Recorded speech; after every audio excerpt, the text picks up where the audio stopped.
Since it happened to him, it can obviously happen to anyone else, anywhere, at any time. I'm going to try and recall the events of what occurred as succinctly as possible. Please, bear with me. The trauma that took place still has me shook to the core, so I may be off balance with my wording. My great friend Big Pussy's cat has just died. We called Johnny Big Pussy, or just Pussy, because of his morbid obesity and love for all kinds of felines. We were just a bunch of Italians in New York mourning for our friend's loss. Lilith was the best. When the exterminators were ripping me off cause of the mice, she was there. When the mice were trying to rip me off, she was there. She's gone now. God forbid she ends up at some Chinese restaurant, Pussy said, right before weeping into his hands. Puss, it's just a cat, said Richie, clearly annoyed by Pussy crying over a pet. I'm fucking crying. Stop fucking shaming me, Pussy yelled in retaliation, flinging a half-empty bottle of beer at Richie. Guy nearly got his head bashed over nothing. Oh, we all yelled in unison. Yeah, we didn't expect things to get as dramatic as they did. We all yelled at Puss to calm the hell down, which he did, thankfully.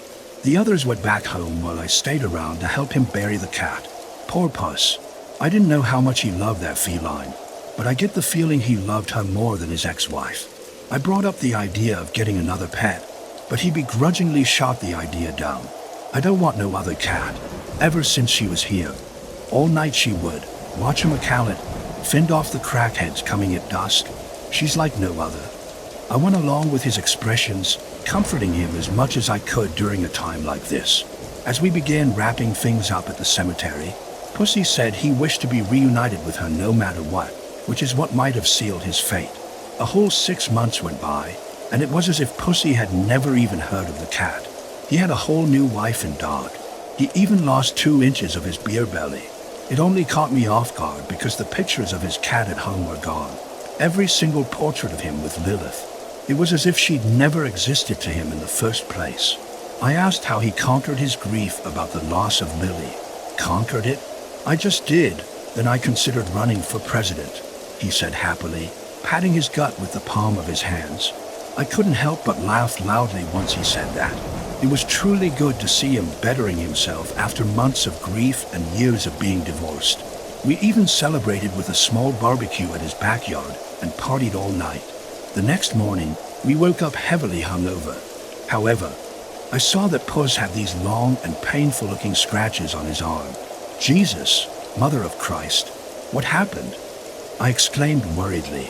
He had no idea and said he couldn't even feel them at all.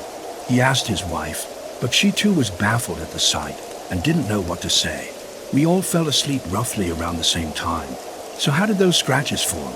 There also weren't any signs of forced entries at his place either. Suddenly, his wife throws some female panties and a makeup kit at him angrily. They then got into a heated argument because of the unknown love interest. It was real nasty, however. Pussy kept insisting that he had no idea whose items those belonged to, despite his wife's protests of him cheating on her. Weeks later, he was divorced again, back to square one again. Pussy then found a note with the words, "I miss you," written in red. At first, he thought I was playing some kind of prank on him. We nearly fought until he was convinced that I had nothing to do with his marriage falling apart. We were trying to figure out who could have been after him but couldn't draw any conclusions. All Pussy had left was his Jeremy, a small Rottweiler. I swear, the way he handled that dog was as if they were meant for one another. He definitely loved that dog more than his cat, for sure. Pussy came back from the hospital empty-handed.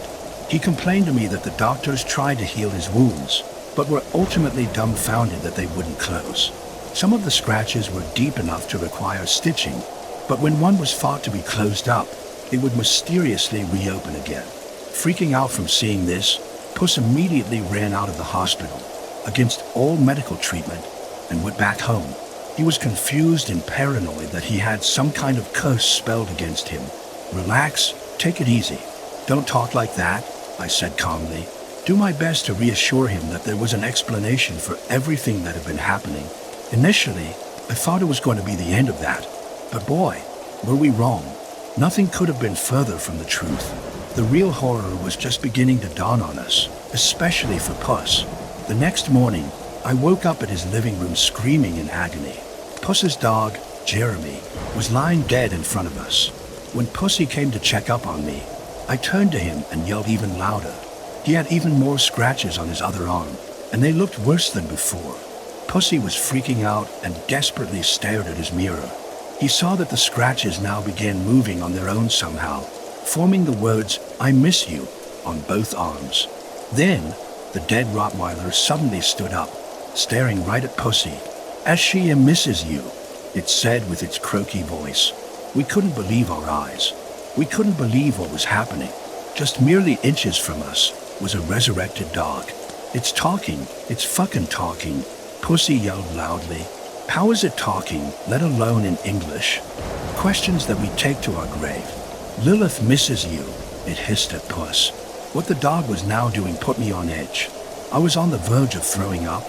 Its eyes were rolling around until they began to bleed. The eyeballs began making their way out of their sockets and fell off. We were staring at this thing in utter disgust and disbelief. Suddenly, it was pitch black. The power clearly went out. Minutes after, it returned, but then she was there. The cat Puss buried a long time ago, Lilith, was now standing directly in front of us. We couldn't fucking believe it. "I'm here. You wanted to reunite with me. I'm here," Lilith said, staring right at Pussy. As you might have guessed, it looked like she was decomposing. Chunks of her fur and skin were missing, exposing bone and rotten flesh.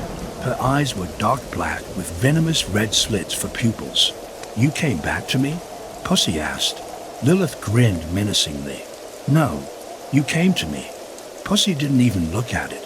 His eyes were darting it everywhere, but the cat. "So, what now?" he asked. The cat was still grinning. "You've abandoned me. You've killed me, but I'm not going to kill you. I'll make sure you suffer a fate worse than death." Pussy began crying loudly. "I'm not a monster, Lilith.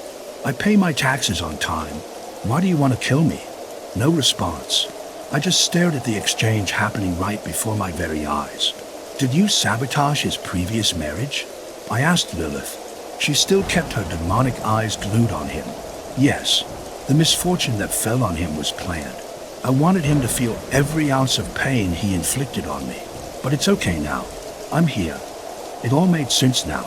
But despite this revelation, out of every consideration in existence, Lilith was the last thing we expected responsible for this horrific comeback. We obviously thought she was dead for good. Pussy and I were in our tracksuits before Lilith made her sudden appearance. We then made a dash to the entrance doors and were fighting one another over the knob. "Christ, open the door, fatso!" I yelled. Puss pushed me back and flung the door open. He immediately ran out, but Lilith was still there. She turned her eyes onto me and was creeping up. With the anxiety slowly building up within me, my survival instincts took over. I got up and made a run for it too, following Pussy. He didn't even make it past 5 blocks before collapsing on the ground, wheezing for air. It was pitch black out, and not a single soul was in sight. We left our fucking phones back at his place. Lilith came out of nowhere, presumably via teleportation. She nearly gave me a heart attack with how sudden she made her appearance. I saw her then slowly walking towards Pussy. She jumped on his beer belly and stared right at him. "We're going to my dimension now. You'll be staying with me for eternity. Nothing but us, in a white abyss, void of all life." Pussy began crying anxiously. I tried to get her off, but it was too late. She bit into his neck and together, they just teleported, vanished without a trace. I stared at the ground where Puss was, in complete and utter shock. That beached whale, my best buddy, was not coming back. That's where I fell on my knees, in a complete daze. This is a warning. Please don't take your pet's deaths for granted. God knows when they'll return from the dead for vengeance. It's been 2 years ever since, and at this point, Pussy isn't coming back. I guess the scratches on his arms were the marks of death. You have been warned. Thanks for watching. Please like, share, and subscribe to listen to similar stories in future.